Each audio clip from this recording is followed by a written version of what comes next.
بسم اللہ الرحمن الرحیم۔ ایک روز جب عائشہ اسکول پڑھانے گئی تو واپس نہیں آئی۔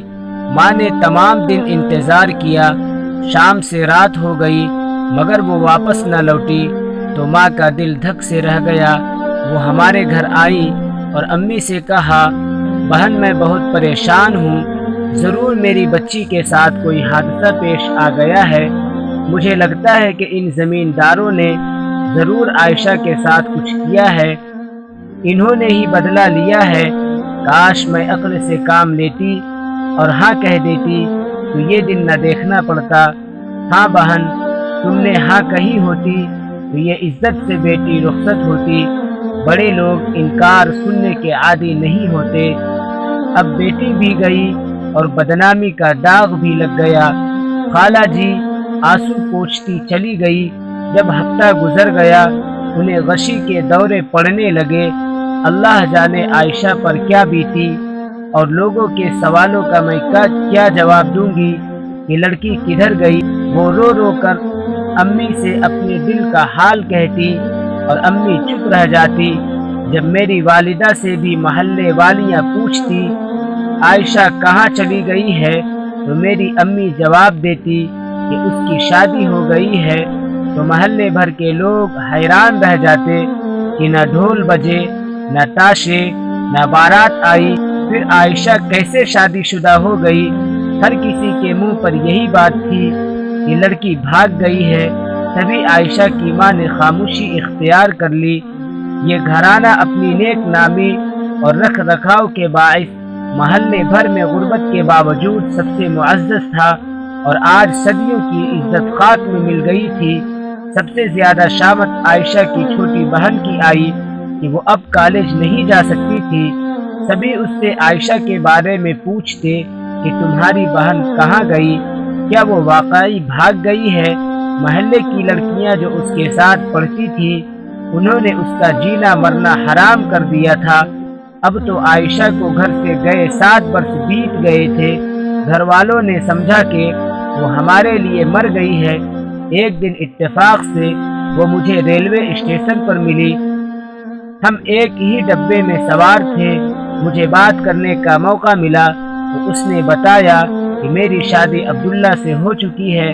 میں اپنے گھر میں سکھی ہوں، 4 بچوں کی اب ماں ہوں، مگر جو دکھ میں نے اپنی ماں کی جھولی میں ڈالا وہ زمین پر کسی بڑے بوجھ کی طرح ہے۔ بے شک میں نے اپنی مرضی سے شادی کی اور سب یہ سمجھتے ہیں کہ میں بہت سکھی ہوں، مگر میرا دکھ کوئی نہیں جانتا۔ میں نے اس وقت اپنی غریب بیوہ ماں کا ساتھ چھوڑا جب اس کو سب سے زیادہ میرے ساتھ کی ضرورت تھی۔ مجھے یہ غم کھائے جاتا ہے کہ میں نے اپنی ماں کی عزت کی دھجیاں اڑائی۔ اپنی چھوٹی بہن جو شادی شدہ نہیں تھی اس کے مستقبل کا نہ سوچا۔ سب میرے بھائیوں کو کیا بولیں گے کہ اس کی بہن بھاگ گئی تھی۔ میں نے اس کی کوئی پرواہ نہیں کی۔ جب سے میرا تعلق میکے سے ٹوٹا ہے مجھے ایک دن بھی سکون نہیں ہے۔ سب کچھ ہوتے ہوئے بھی، سب سہولتیں میسر ہوتے ہوئے بھی جو میں چاہتی تھی، سب کچھ ملنے کے باوجود مجھے ایک پل کے لیے بھی دل میں حقیقی چین اور خوشی نہیں ہے۔ بابل کا گھر چھوٹا بے شک ٹوٹا پھوٹا کیوں نہ ہو جنت سے کم نہیں ہوتا۔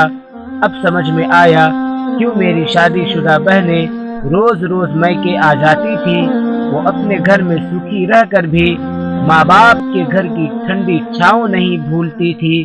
برگد کے چھت، نار درخت جیسی ماں جو ہمیشہ تپتی دوپہروں میں بھی ان پر اپنی گھری چھاؤں ڈالے رکھتی تھی۔ باپ کے فوت ہو جانے کے بعد وہ تو ماں کی دلجوئی کرنے اور ماں کا پیار لینے کے لیے آتی تھی، اور میں تھی کہ ہر وقت ان سے تنگ پڑی رہتی تھی۔ میں خوش قسمت ہوں کہ اچھا سسرال اور پیار کرنے والا شوہر ملا ہے۔ رہنے کو حویلی ہے، گاڑی ہے، نوکر ہے۔ میں ایک صاحب حیثیت خاندان کی بہو ہوں۔ میرے بچوں کو زندگی کی ہر نعمت میسر ہے، لیکن پھر بھی میکے کی یاد دل میں تیز کی طرح اٹھتی ہے۔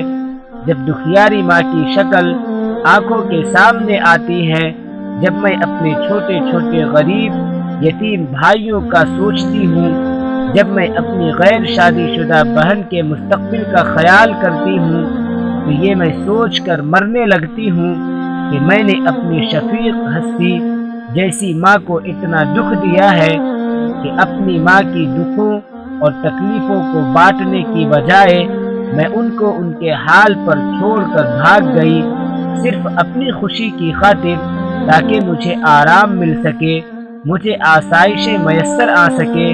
میں کتنی بے حس اور بدقسمت تھی کہ ان فانی آسائشوں کو حاصل کرنے کے لیے میں نے اپنے حقیقی رشتوں کو چھوڑ دیا، ان کی عزتوں کا خیال تک نہ کیا۔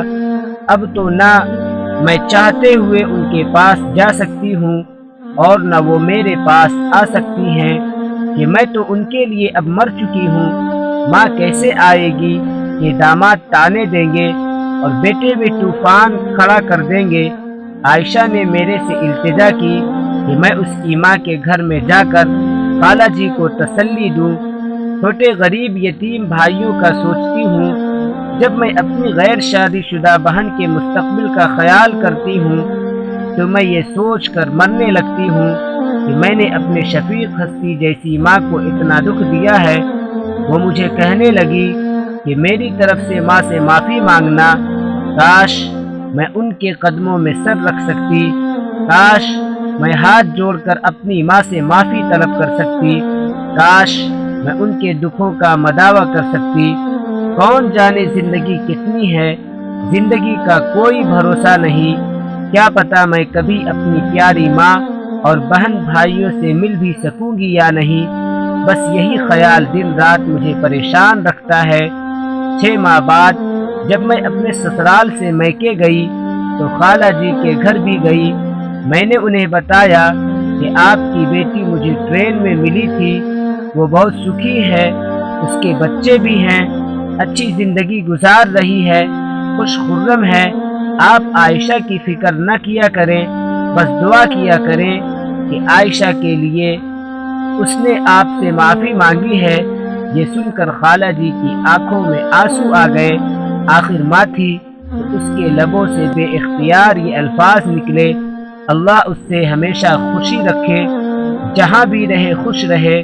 اور پھر ان کی آنکھوں سے آنسوؤں کی جھڑی لگ گئی۔ کاش کہ میں رسم و رواج کو توڑ کر ان کا دکھ مٹا سکتی، کاش میرے ذریعے یہ بچھڑی ہوئی ماں بیٹی مل سکتی، مگر یہ نہ کر سکتی تھی کیونکہ میں خود علاقے کے رسم و رواج میں جکڑی ہوئی ایک بے بس عورت تھی، جس کو اپنے گھر کے مردوں کی اطاعت اور فرما برداری کی تربیت دی گئی تھی۔ میں نے اپنے شوہر سے ایک دن پوچھا کہ کیا میں عائشہ کے پاس جا سکتی ہوں، کیا میں اس سے ملاقات کس طرح کر سکتی ہوں، کیا میں ایک بار کوشش کروں کہ کسی طرح خالہ جی اپنی بیٹی سے مل لے۔ میرے شوہر نے بولا ہرگز نہیں۔ انہوں نے بہت سختی سے جواب دیا کہ جس نے اپنی عزت دار مرحوم باپ کی عزت کو مٹی میں ملایا تھا، ایسا باپ جو کہ خود استاد تھا، لوگوں کو بچوں کو ہدایت کا درس دیتا رہا، اپنی اس بیوہ ماں کی حرمت و ناموس کو اپنے پیروں تلے رون دیا ہے اور بھاگ کر اپنی مرضی سے شادی کر لی اپنے عیش کی خاطر۔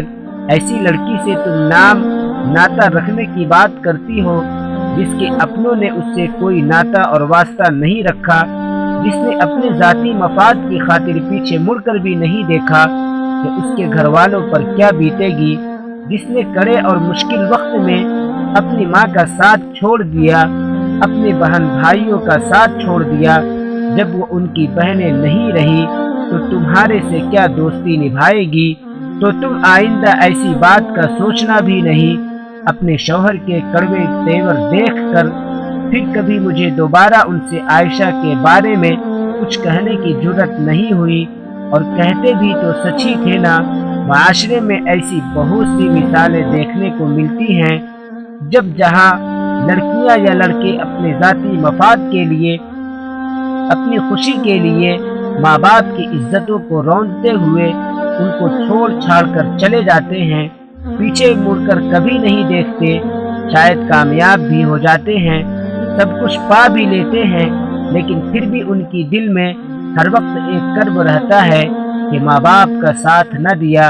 ان کے ہونٹوں پر تو جھوٹی مسکراہٹ ہوتی ہے، لیکن دل میں سکون اور خوشی نام کی کوئی چیز نہیں ہوتی۔